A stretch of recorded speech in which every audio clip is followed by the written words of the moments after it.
Hi everyone, I'm the Rum. And I'm the Wine. We're an expat couple from Barbados And Austria. and we live now in Dublin, Ireland. We came here about 3 years ago, and on this channel we make videos about what's it like to live in Ireland, adjusting, and not just to help you live and work and play in Ireland, but also so you can thrive and know how to fit into this country and also have a wonderful expat experience living here. So one of the phrases that you hear a lot in relation to Ireland and especially Dublin is the housing crisis. And you hear stuff about housing crisis in different countries, in different cities. So we wanted to understand better, why is there a housing crisis, what does it look like, and how does it affect people? And we realized it's not actually that easy to find information about it, because usually news articles assume you already have all the background info. So if you're an expat trying to, understand what's going on here, or even if you're just curious, it's a bit hard to find information. So we thought, let's be nerds. Well, I decided to be a nerd and research all of this. Guru over here. And to do a lot of research so we could do a video for you guys to try and explain a bit more, like, what is the housing crisis in Ireland? What does it look like? How does it affect different people? What are the reasons it happened in the first place, and what are some potential solutions to help it? So I know it's going to be a bit of a longer video, but we hope you enjoy it, and if you like this kind of content, do make sure to subscribe. We do videos twice a week. And let's get started.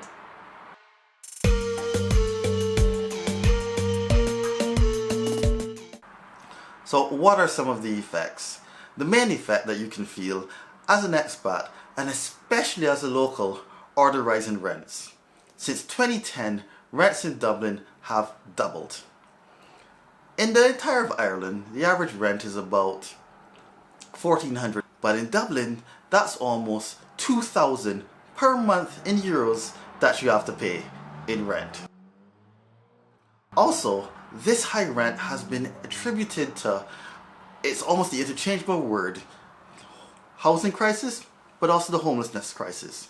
Currently in Dublin, there are about 10,000 homeless according to the latest reports, and unfortunately about 4,000 are actually children. What also is connected to this is mortgages. It's more difficult and increasingly expensive in order to get a mortgage. The average mortgage now to deposit would cost you about 87,000 euros. To put this in perspective, even though by reports the average salary for Dublin is a little under 4,000 euros, this is the average, not the median. It really has to be skewed by the larger tech companies, the higher salaries that they're able to pay their staff.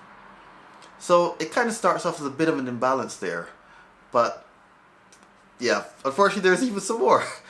What else is a challenge is the type of renting that's going on.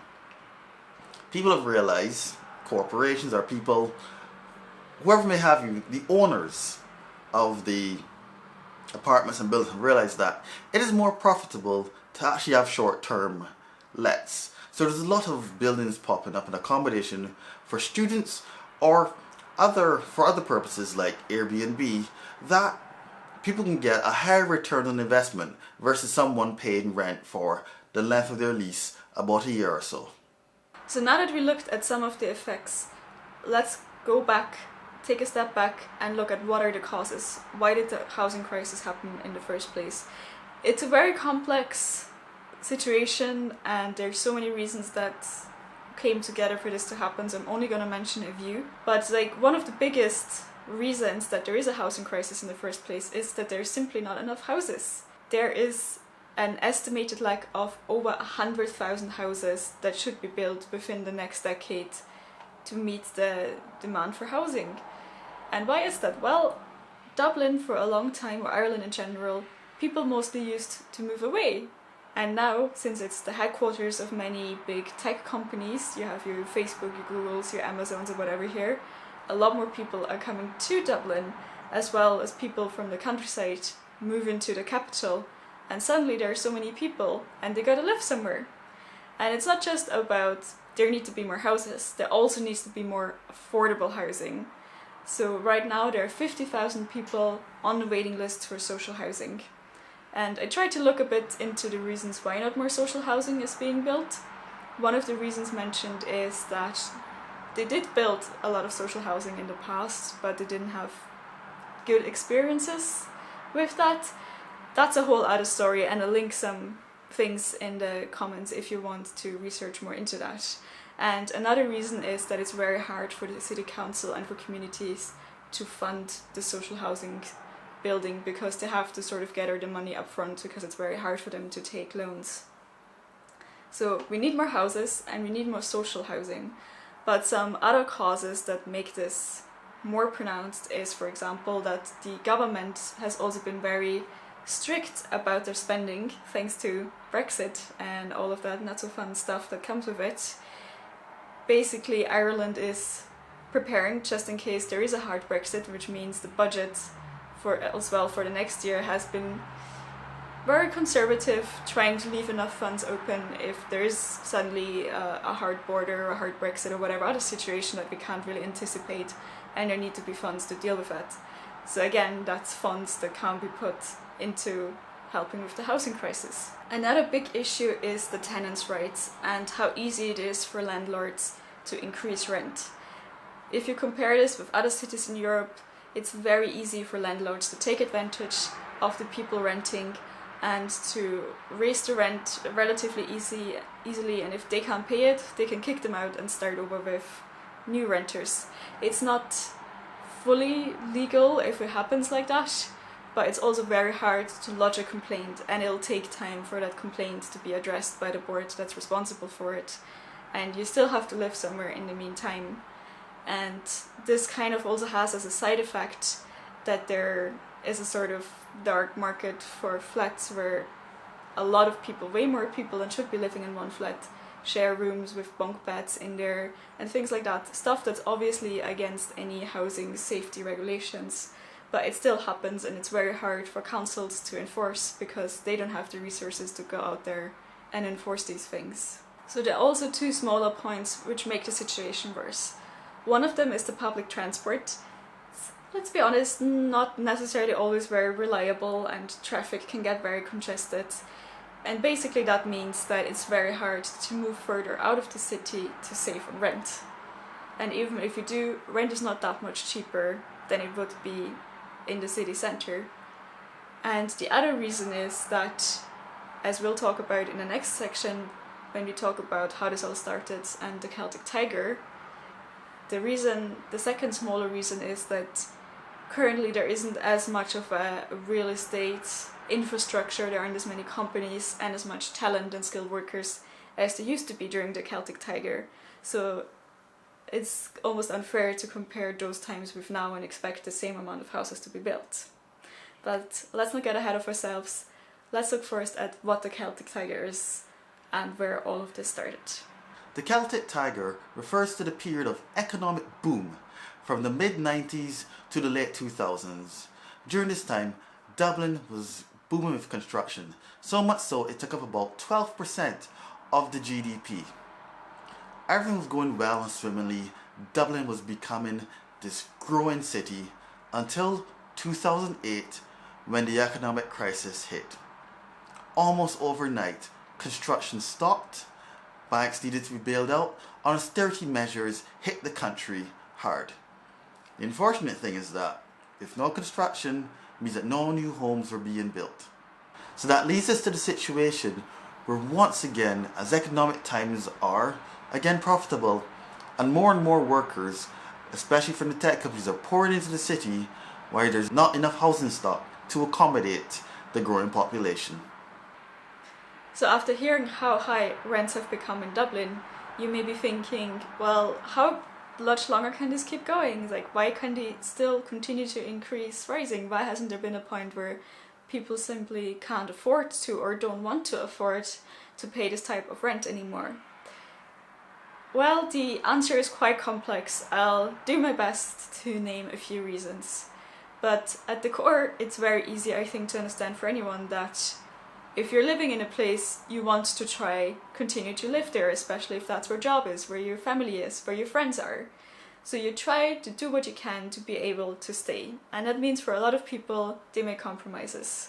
So a lot of people would actually be sharing flats or houses rather than have their own space. It's often only affordable once there's a couple willing to move in a space on their own that they can move out of a shared house. Even so, if I look at our example, we actually live in a flat that in Austria, for example, would be classified as a single flat. Like, it would be a flat that a single person is meant to live in, but we share it together because that way we can use both our incomes to pay for the rent. Like, some people who are even more stretched for budgets, they might go as far as actually not just share, a house, have one room in a shared house. They may even have a shared room. So they may share a room with one other person, or in some cases that border on rather illegal housing states and stuff like that, may share a single room with even more people.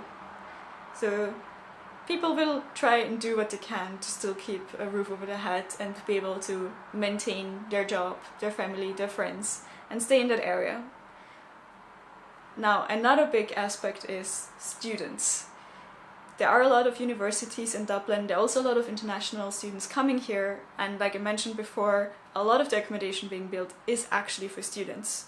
That doesn't mean it's affordable though. Like, often a room in one of those buildings will be like €1,000, and then you still share the kitchen, which sounds ridiculous, but people are willing to pay that because otherwise they're not able to go to that university, because if they have to commute 3 hours from somewhere in the countryside, it's not really feasible. Some people may try that, but eventually, especially people already taken out loans, they'll try and find a way to pay for that housing in order to be able to do well in their studies.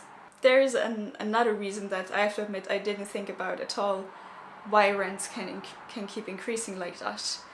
So usually in the traditional housing market, the way it was envisioned in Ireland and worked for a long time is that once you get to a certain income, you start saving up for a deposit and you leave the renting market.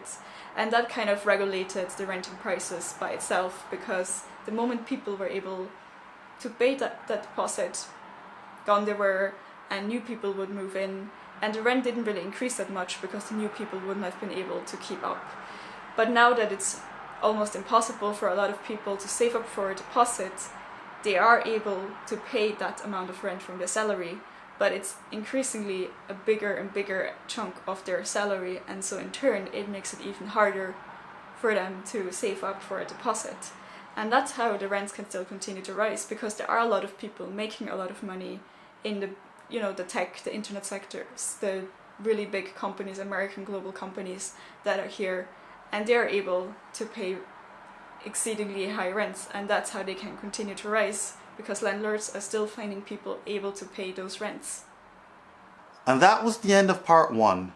Join us next week for part 2, where we discuss who it affects and what to do if you're moving to the country or city for the first time.